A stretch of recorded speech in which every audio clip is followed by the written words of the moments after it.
नमस्कार, मेरा नाम है उत्कर्ष और आप देखना शुरू कर चुके हैं सुलभ भारत। दोस्तों, इस वक्त हम मौजूद हैं जौनपुर में। जौनपुर में चुनावी पारा चढ़ा हुआ है। लोग पूरी तरीके से चुनाव पर नजर बनाए हुए हैं। जौनपुर की आम जनता चुनाव पर नजर बनाए हुए है और इस बीच हम पहुंच चुके हैं जौनपुर के पूर्व सांसद धनंजय सिंह जी के गांव में। जहां हम मौजूद हैं ये बनसफा गांव है और अभी हम उनके आवास पर मौजूद हैं। यहाँ पे मौजूद लोगों से बातें करेंगे और तमाम जो चीजें चल रही हैं, जो राजनीतिक हलचल जौनपुर में मची हुई है, उसको लेकर उनसे बातें करेंगे और जानेंगे कि क्या रणनीति आगे की होने वाली है, कैसे आगे का चुनाव वो लोग देखते हैं और जो घटनाक्रम चल रहा है, जो धनंजय सिंह जी का जेल जाना और तमाम चीजें, उस पर भी लेकर के हम उनसे चर्चा करेंगे। हमारे साथ कुछ लोग मौजूद हैं, उनसे बातें करेंगे, उनसे जानेंगे कि क्या है यहाँ का माहौल। आपको बता दें कि धनंजय सिंह जी को लेकर पूरे पूर्वांचल ही नहीं, पूरे उत्तर प्रदेश में एक बात लगातार कही जाती है कि वो ठाकुरों के नेता है, ठाकुरवादी विचारधारा से काम करते हैं। तो आइए यहाँ जानते हैं, यहाँ उनके लोग बैठे हैं, उन्हीं के आवास पर हम मौजूद हैं। क्या ये सही बात है कि जो पूरे प्रदेश में हलचल रहती है, तमाम विपक्ष के लोग या तमाम पक्ष के लोग, तमाम सरकार के लोग ये आरोप लगाते रहते हैं? तो आइए हम बात करते हैं। भैया, क्या नाम है आपका? हमारा नाम भैया जेपी सिंह है। जेपी सिंह जी, जौनपुर में चुनावी हलचल अब तेज हो चली है। जौनपुर के लोग लगातार इंतजार में हैं कि क्या धनंजय सिंह जी लौटेंगे या उनकी जगह पर कोई और चुनाव लड़ेगा। लौटेंगे ये फैसला तो माननीय श्री उच्च न्यायालय का है। वहां से जो आदेश आएगा वही आदेश पे आगे काम होगा। फिलहाल अभी सांसद जी का कोई दिशा निर्देश नहीं है कौन चुनाव लड़ेगा। जैसा उनका रहेगा हम आप सबके माध्यम सबको बताएंगे। अच्छा, तो जिस तरीके से चुनावी अचानक एक हलचल चुनावी तेज हो गई आपके जौनपुर में लगातार धनंजय सिंह जी लोगों से मिल रहे थे और चुनाव की बड़ी तैयारियों में लगे हुए थे। अचानक जो ब्रेक लगा, उसको लेकर आप क्या सोचते हैं? ये तो विपक्ष वालों का षड्यंत्र था जिसमें उनको फंसाया गया।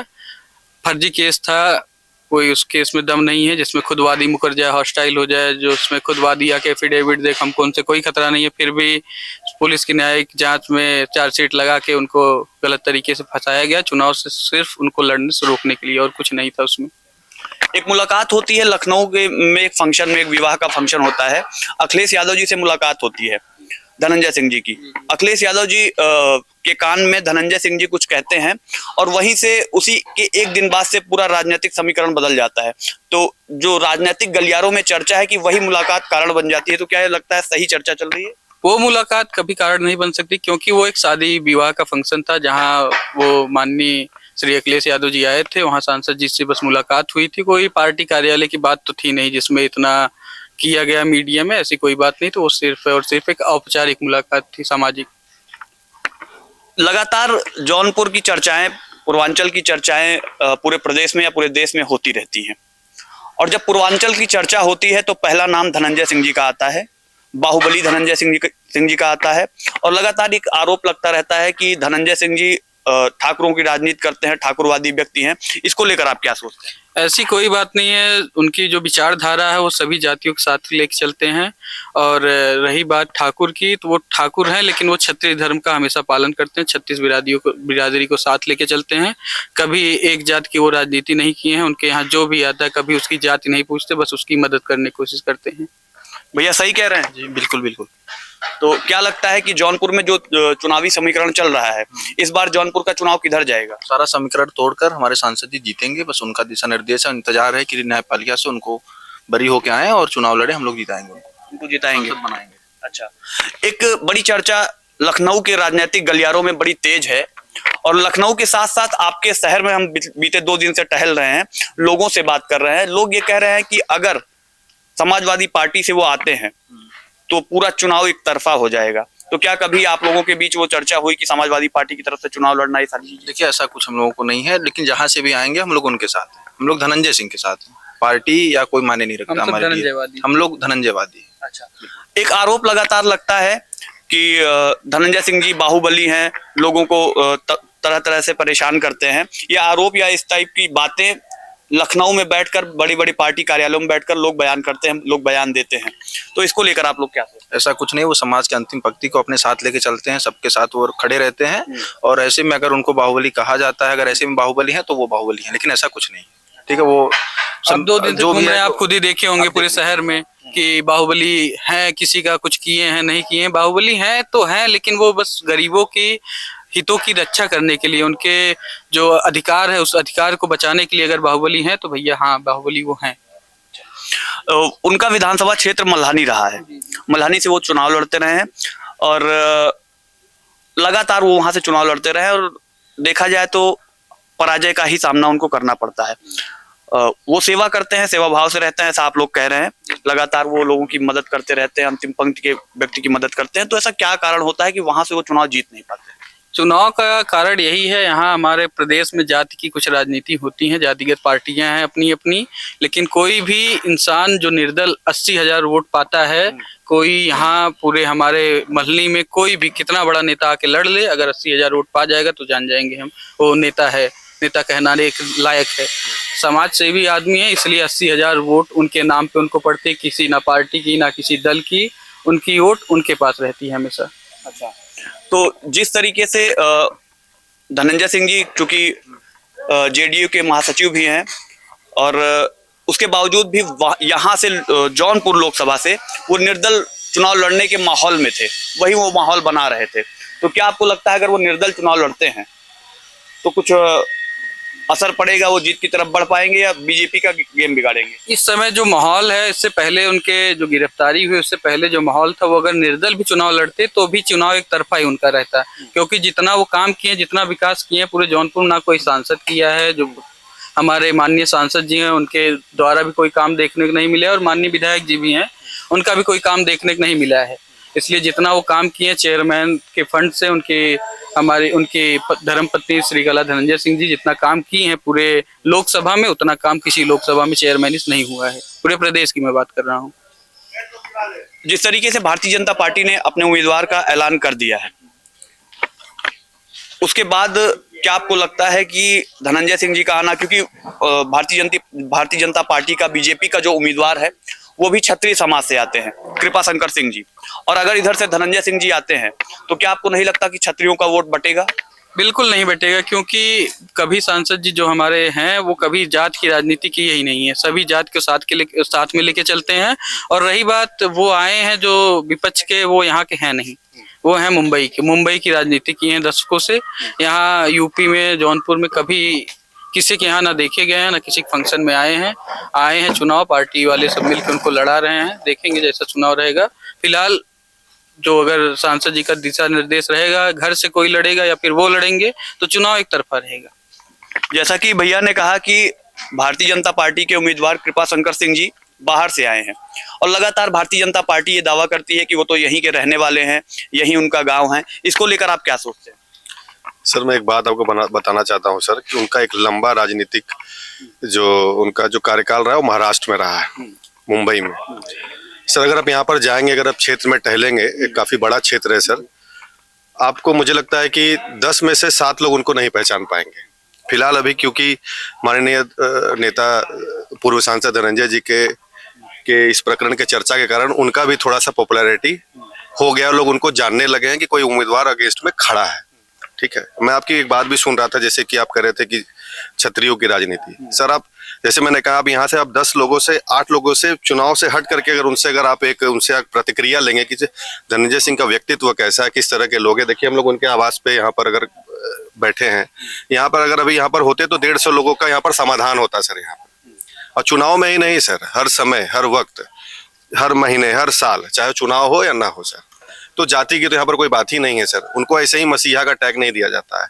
मीडिया चलाती है बाहुबली का टैग, लेकिन अगर आम लोगों से, आम जनमानस लोगों से, अगर आप नीचे से लेके ऊपर के लोगों के, हर जात हर वर्ग के लोगों से पूछेंगे तो उनको मसीहा का टाइटल दिया जाता है सर। लोगों की सुनते हैं, लोगों के पास जाते हैं, लोगों से मिलते हैं। आपने कहा मसीहा का टाइटल दिया जाता है और मीडिया को आप कह रहे हैं कि वो बाहुबली का टाइटल देती है, तो जो मसीहा का टाइटल उनको मिल रहा है उसकी प्रक्रिया क्या है? कैसे उनको मसीहा का टाइटल यहाँ के लोग दे रहे हैं? क्या काम वो ऐसा कर रहे हैं? सर, समाधान होता है सर। उनको, वो एक जनता के ऐसे प्रतिनिधि है जिनको जनता चुनाव लड़ाना चाहती है सर। ठीक है, वो आप जानते हैं काफी समय से वो अपनी राजनीति के शुरू से वो निर्दल चुनाव लड़ते हैं सर, किसी पार्टी से नहीं कभी आए सर। और एक निर्दल प्रत्याशी, अगर जैसे कि भाई भी कह रहे थे कि एक निर्दल, एक विधानसभा क्षेत्र में सर अगर 80,000 निर्दल होकर के वोट लाता है, आज तो इंडिपेंडेंट कैंडिडेट की तो सर कोई राजनीति ही नहीं है सर, कोई वोट बैंक ही नहीं है सर। आप बता दीजिए, अगर आप मीडिया में है सर, आप हमेशा घूमते हैं, अगर आप मुझे बता दें कि आप क्षेत्र में घूमते हैं, आप कोई मुझे एक ऐसा इंडिपेंडेंट कैंडिडेट बता दीजिए सर कि जो विधानसभा में सर अगर 80,000 वोट लाता हो तो सर मैं भी जानूं कि मेरी भी जानकारी कुछ कम है सर। नहीं, प्रतापगढ़ आपके यहाँ बगल विधान क्षेत्र है, डिस्ट्रिक्ट है, वहां से एक विधानसभा है कुंडा, वहां के विधायक हैं रघुराज प्रताप सिंह उर्फ राजा भैया। बीते 2 साल पहले उन्होंने पार्टी बनाई, लेकिन उसके पहले वो निर्दल ही चुनाव लड़ते थे और 1 लाख प्लस वोटों से चुनाव जीतते थे। तो उनकी भी छवि सर कुछ उसी तरीके की है सर। उनके यहाँ पर भी सर लोगों का समाधान होता है सर। तो जो जनता का समाधान करेगा सर, वही निर्दलीय प्रत्याशी जीतेगा और उसी को जनता पूछेगी, उसी का जनता नाम लेगी सर। नहीं तो ऐसे ही किसी का इतना नाम नहीं होता है सर। ऐसे ही लोग पागल नहीं है सर, ऐसे ही लोग आप जहाँ जाते हैं ऐसे ही उनके पक्ष में लोग नहीं बोलते, उनके अच्छाइयों को नहीं गिनाते हैं सर। जो धनंजय सिंह जी का प्रकरण हुआ, इसको लेकर आप क्या सोचते हैं? क्या ये अचानक चुनाव के पहले ये फैसला आना, इस तरीके से फैसला आ जाना, इसको लेकर क्या सोचते हैं आप? क्या ये कोई राजनीतिक समीकरण है या ये न्यायिक प्रक्रिया है? सर देखिए, माननीय उच्च न्यायालय के विषय में तो कोई टिप्पणी नहीं की जानी चाहिए हम लोगों को, लेकिन डेमोक्रेसी में सर एक अच्छे प्रतिनिधि को लड़ने का अवसर बराबर समान तरीके से मिलना चाहिए सर।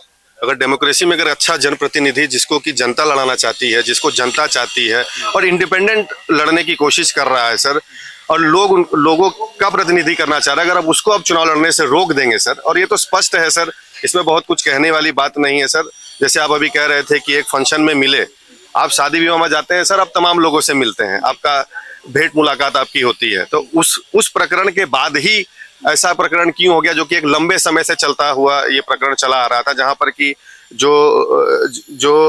जिसने जो इल्जाम लगाया था वही हॉस्टाइल हो गया। तो उसने अपने सारी चीजें आप जानते हैं, उसमें बहुत ज्यादा खोल के बोलने की बात नहीं है सर। स्पष्ट है सर, एक डेमोक्रेसी में अगर आप एक अच्छे उम्मीदवार को लड़ने नहीं देंगे, वंचित रखेंगे सर, तो देश का और समाज का सर माहौल बिगड़ेगा सर। और जनता के अंदर रोष है सर।